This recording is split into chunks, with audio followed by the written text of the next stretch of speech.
नमस्कार, मी आनंद पिंपळकर आनंदी वास्तूमध्ये आपणा सर्वांचं स्वागत करतो. आज पाहतोय आपण स्वस्तिक या विषयावर.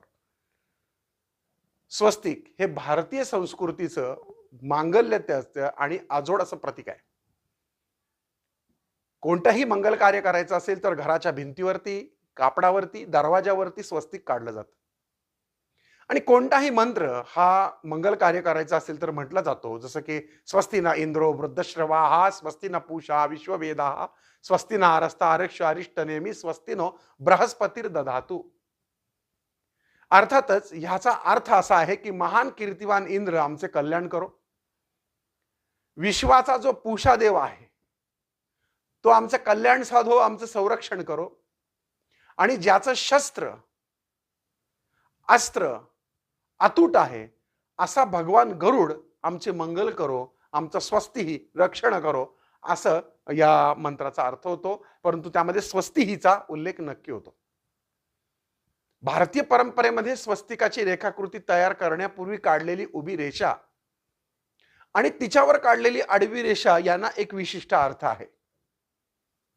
उभी रेषा ही ज्योतिर्लिंगाचं प्रतीक मानलं गेलेलं आहे, तर आडवी रेषा ही सृष्टीचा विस्तार दाखवते. साधारणपणे लाल पिवळ्या रंगाचे स्वस्तिक काढल्याचं पाहायला मिळतं, मात्र काळ्या रंगाच्या स्वस्तिकाचे चिन्ह विशेष मानलं गेल्याचं सांगितलं जातं. काळ्या रंगाचं स्वस्तिक नकारात्मक ऊर्जा घरात येण्यापासून रोखतं, मात्र चुकूनही अस्वच्छ ठिकाणी हे स्वस्तिकाचं चिन्ह असू नये असं वास्तुशास्त्र सांगतं. घरात, देवळात सगळ्याच ठिकाणी सकारात्मक स्पंदनं आणि ऊर्जात्मक लहरी मिळवण्यासाठी काही चिन्ह वापरली जातात. मग त्याच्यामध्ये ओंकार असतो, श्री असतो, स्वस्तिक असतो, काही ठिकाणी नारळ आणि कलशही काढला जातो. परंतु स्वस्तिक हे चिन्ह पाहिलं तर हे नुसतंच हिंदू धर्मियांमध्ये नाही, तर सगळ्या धर्मांमध्ये म्हणजे जैन धर्मी, बौद्ध धर्मीय, चीन देशामध्ये सुद्धा हे बहुतांशी ठिकाणी पाहण्यात आलं जातं. कारण स्वस्तिक हे शुभ कल्याणकारक असं चिन्ह मानलं गेलेलं आहे. स्वस्तिक काढण्याची सुद्धा एक विशिष्ट लय आणि विशिष्ट पद्धत आहे. बरीच लोक उलट स्वस्तिक काढतात, ते देखील चुकीचे आहे, कारण त्याच्यामुळे तुमच्या घेतलेल्या कार्यावरती त्याचा विपरीत परिणाम होऊ शकतो. हे शुभ प्रतीक शुभ पद्धतीनंच काढणं गरजेचं आहे. तुम्ही हळदी कुंकू एकत्र करून त्याच्यामध्ये गंगाजळ घालून थोडंसं गोमूत्र टाकून किंवा थोडंसं तूप टाकून देखील आपण हे स्वस्तिक शास्त्रशुद्ध पद्धतीने आपल्या घराच्या दरवाजावर, भिंतीवर काढू शकता. मी तुम्हाला मगाशी म्हणलं की काळ्या रंगाचं स्वस्तिक हे निगेटिव्ह एनर्जी नष्ट करणारा आहे, परंतु ते तंत्रामध्ये काढलं जातं. त्यामुळे कोणीही पटकन उठून काळ्या रंगाचं स्वस्तिक काढण्याचा प्रयत्न करू नका. ज्या घरामध्ये प्रचंड मानसिक तणाव आहेत, खूप जास्ती अपयश आहे, सातत्यानं घरामध्ये काही ना काहीतरी वाईट घडतंय, सतत भांडण होत आहेत, अशा मंडळींनी आबीर किंवा काजळाचं एक बारीकचं स्वस्तिक दरवाजाच्या आतून आणि बाहेरून दोन्हीकडून काढून बघायला हरकत नाही. खरं तर विष्णूचे 4 हातांचं हे स्वस्तिक प्रतीक आहे, कारण हा 4ही हातांनी 4ही दिशांचं रक्षण करतो.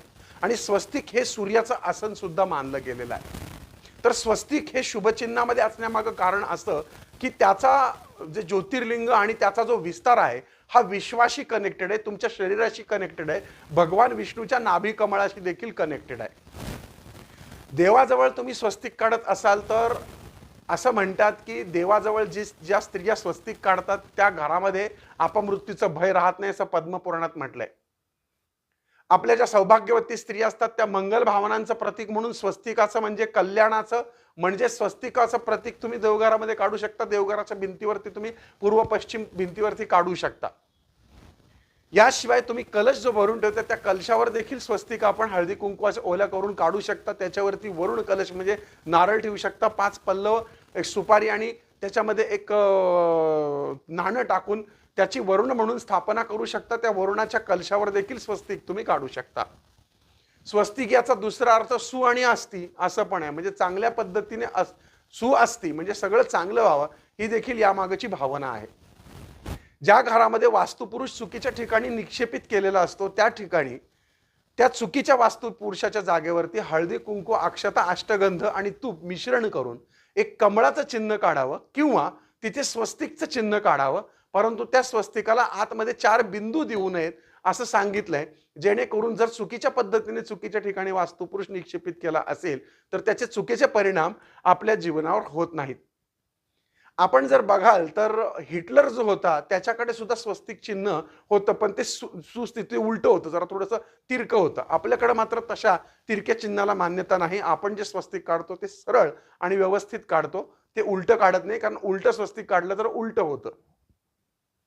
स्वस्तिकाचा एक भाग हा बीजमंत्र गम याच्याशी रिलेटेड आहे.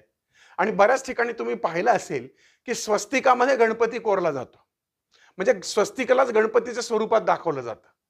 किंबहुना काही ठिकाणी स्वस्तिकाच्या पोटामध्ये 4 बिंदू टाकतात, ते गौरी, पृथ्वी, कुर्म आणि अनंत देवाचे प्रतीक मानले गेलेले आहेत. थोडक्यात काय, वेदांमध्ये स्वस्तिक हे गणपतीचं स्वरूप मानलं गेलं आहे. बघा, म्हणजे वरुण आहे, गणपती आहे, अशा विविध चिन्हांना, विविध गोष्टींना मान्यता ह्या स्वस्तिकामुळे मिळाली आहे. काही ठिकाणी स्वस्तिकाची जी टोकं असतात ती अशी वाकडी तिकडी काढलेली असतात, म्हणजे दुसरीकडे वळणारी असतात. काही ठिकाणी आतल्या बाजूनी वळणारी असतात.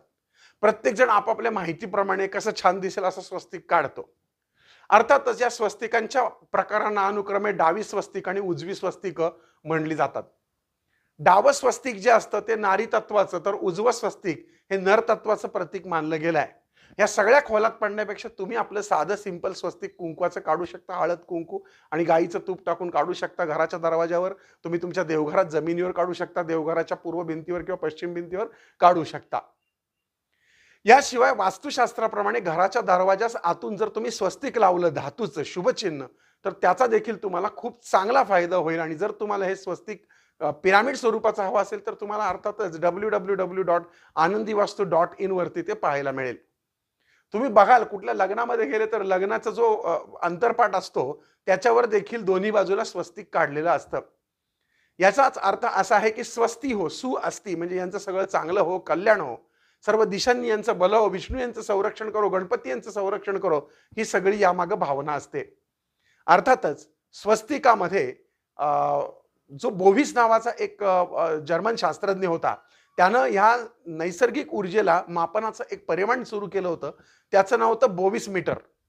आणि जर बघितलं तर स्वस्तिक ओम या चिन्हामध्ये करोडो बोव्हिस एनर्जी ही समावलेली आहे. आणि म्हणून शास्त्र सांगतं, म्हणून सायन्स म्हणजे विज्ञान सांगतं, म्हणून आपण आपल्या घराच्या दरवाजावर स्वस्तिक काढून जरूर बघा. शक्य नसेल, तुम्हाला वास्तुशास्त्राप्रमाणे स्वस्तिक लावायचं असेल तर तुम्ही घराच्या दरवाजाच्या आतून कोणत्याही स्वरूपाचं स्वस्तिक आपण अडकवू शकता. हे स्वस्तिक आपल्याला हवं असेल तर आमच्याकडं नक्की मिळेल. पुन्हा भेटूयात पुढच्या भागासह. तोपर्यंत तुमच्या आनंद पिंपळकरचा तुम्हाला जय साईराम आणि